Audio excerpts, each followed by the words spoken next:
అరగంట టైంలో మనం ఏదైనా ఉపయోగపడతామా సమాజానికి. అప్పుడు వచ్చిన ప్రజల నుంచి కొంతమంది మేధావుల నుంచి పిలుపు, రాజకీయ పార్టీల నుంచి కావచ్చు, మీరు రావాలి రాజకీయాలకు. అంటే రాజకీయాల నుండి పిలుపు వచ్చిన తర్వాతనే మీరు రాజకీయాలకు వచ్చారా, లేదా మీరు అనుకున్నారా నేను రాజకీయాలకు రావాలి, ప్రజలకు నా వంతుగా నేను ఏమన్నా సహాయం చేయాలి అనుకుని వచ్చారా? సహాయం అనేది ఎప్పుడు ఉంది. అది దాన్ని నేను ఎప్పుడైతే సంపాదించడం మొదలుపెట్టానో సమాజంతో పంచుకోవడం మొదలుపెట్టాను. కానీ ఏంటంటే ఇక ఇవన్నీ చెప్పుకోవడానికి పెద్ద పెద్ద టాటా బిర్లే వేలాది కోట్లు చెప్తారు చెప్పుకోవడానికి.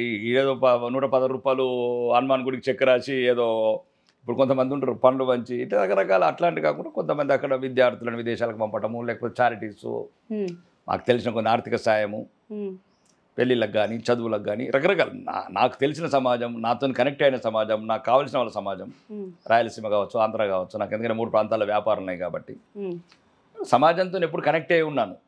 కానీ రాజకీయం అనేది అనుకోకుండా రావడం జరిగింది. అంత 2023 అది కూడా 3-4 నెలల ముందు వచ్చాను రాజకీయాలకి. అంత తప్ప ఏదో ఆశించి రాలేదు. అంటే ఇప్పుడు బీఆర్ఎస్ పార్టీ ఉంది, కాంగ్రెస్ పార్టీ ఉంది, బీజేపీ ఉంది. మరి మీరు బీజేపీనే ఎందుకు ఎంచుకోవాల్సి వచ్చింది? అంటే అప్పుడు అధిష్టానం కేసీఆర్ ఉన్నాడు ముఖ్యమంత్రిగా. అవును. అపోజిషన్లో కాంగ్రెస్ పార్టీ బలంగానే ఉంది. కానీ అంటే ఈ తెలంగాణలో బీజేపీ అంతగా ప్రచారంలో లేకపోయినా మీరు బీజేపీ వైపే చూసిరు. అంటే అదే ఐడియాలజీ. అంటే మనము ఇప్పుడు అన్ని కాంగ్రెస్కి వెళ్ళి పిలుపు వచ్చింది, బీఆర్ఎస్లోకి వెళ్ళి పిలుపు వచ్చింది, రమ్మన్నారు. అదేమో నా ఆలోచన అది. అది రైటా రాంగ్ అనేది అది దేవుడికి వదిలేస్తాను. ఎందుకంటే ఇప్పుడు బీఆర్ఎస్ అంటే అది ఒక దొరల పార్టీ, ఫామ్ హౌస్ పార్టీ, కుటుంబ పార్టీ. అంటే సుమారు 1200 మంది బిడ్డలు ఆత్మార్పణ చేసుకుని వచ్చుకున్న తెలంగాణలో శంకరమ్మ లాంటి వాళ్ళకి ఇంట్లో ప్రవేశం లేకపోవటం, ఒక వీరుడి తల్లి, గజ్జగట్టిన గద్దరన్నకు ఎండలు నిలబెట్టిన అహంకారం. అంటే మేము చెప్పాను కదా 1970 మేము పుట్టాం కాబట్టి ఇవన్నీ ఆలోచనలు తడిమినాయి మమ్మల్ని. గచ్చగట్టిన గద్దరన్న ప్రగతి భవన్ బయట గేటు బయట ఎందుకు కూర్చోవాలా? అడుగడుగును అవమానించిన కొందరిని తీసుకొచ్చి రాజభోగాలు ఎందుకు అనుభవించాలా ఆ ప్రగతి భవన్లో? అట్లాంటి పరిపాలన.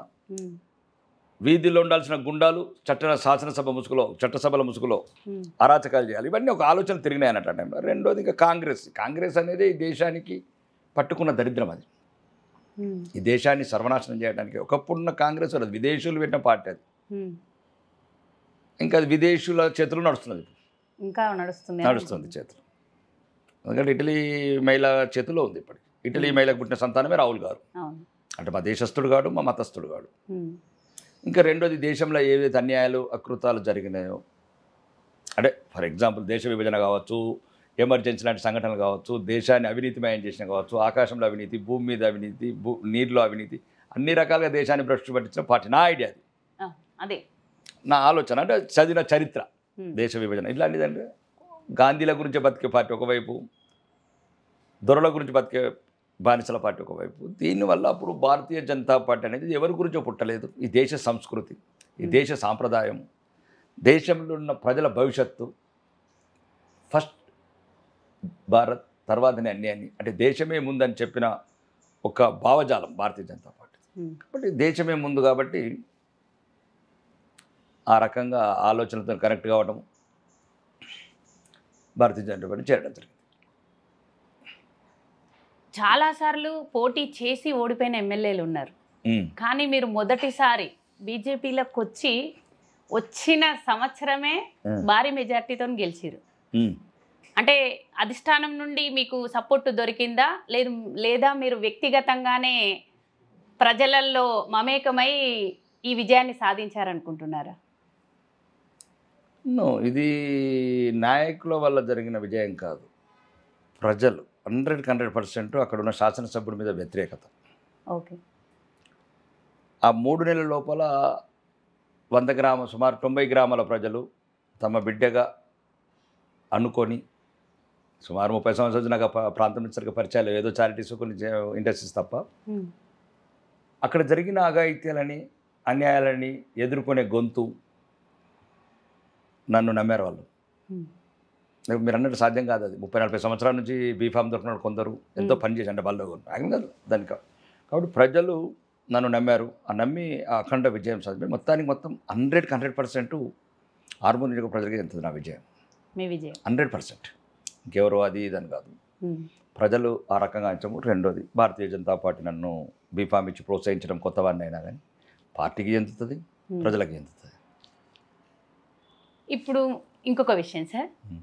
మామూలుగా ప్రజలకు ఉమ్. రాజకీయాలకు వచ్చిందంటే చదువుకు రాజకీయానికి సంబంధం లేదు అంటారు. ఉమ్. అంటే మనిషికి చదువు అనేది ముఖ్యమని మీరు అనుకుంటున్నారా? అంటే మీ ఒపీనియన్. అసలు ఈ ప్రపంచంలో తక్కువ చదువుకున్న వాళ్ళు ఈ ప్రపంచాన్ని మంచిగా సంస్కరణ వైపు తీసుకెళ్లారు. ముందు నుంచి మీరు చూసుకుంటే తరతరాలుగా చరిత్రలు చదివితే చదువు ఎట్టెట్లు ఎక్కువైతేనే, అంటే ఓకే సైన్స్ వేరే కావచ్చు, టెక్నాలజీ వేరు కావచ్చు, అది విజ్ఞానం వేరు కావచ్చు, కానీ అవినీతి కూడా ఈ చదువుకున్న వాళ్ళతో ఎక్కువ జరిగింది. పేద ప్రజల శ్రమదోపిడి కావచ్చు. అంటే చదువుకోని వాళ్ళ కంటే చదువుకున్న వాళ్ళతోటే అవినీతి జరిగింది. ఇప్పుడు చూడండి మీరు వైట్ కలర్స్ బ్యాంకులలో చూడు, లక్షల కోట్లు ముంచేసిన వాళ్ళంతా వైట్ కలర్స్ ఉంటారు, పేదవాళ్ళు తక్కువ. అంటే తెలివికి చదువుకు సంబంధం లేదంటారా? 100%. సమాజం పట్ల స్పందించే గుణం ఉండాలి. అంటే అణగారిన వర్గాలు, సామాన్య జనాల పట్ల తాపత్రయం ఉండాలి ఏదో చేయాలని. అయితే రెండోది ఏంటంటే ఇప్పుడు నేను మారగలుగుతాను, నేను మార్చలేను కదా.